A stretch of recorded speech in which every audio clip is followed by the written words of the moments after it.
Hello everyone, so this is just a brief overview of the Dreamcast computer I built.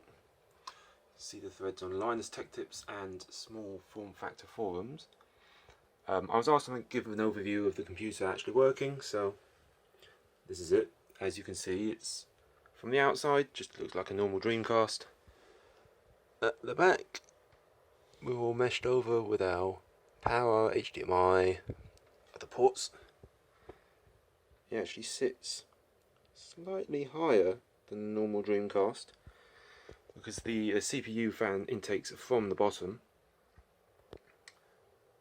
Power button still power. Open is the reset button now. Power light as normal.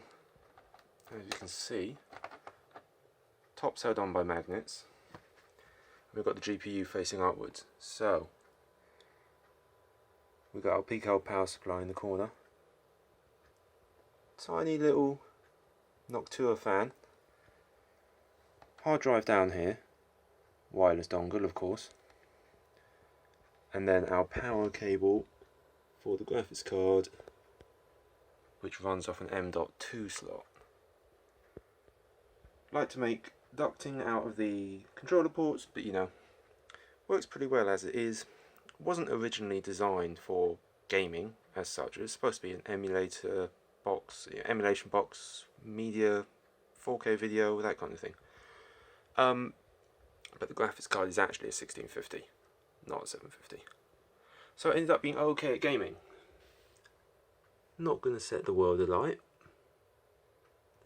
but not too bad. Might put 16 gigs of RAM into it, but this project's kind of at completion now, I'd say. It's a little bit of a sneak peek into my next project. Thank you. Well, thanks for watching.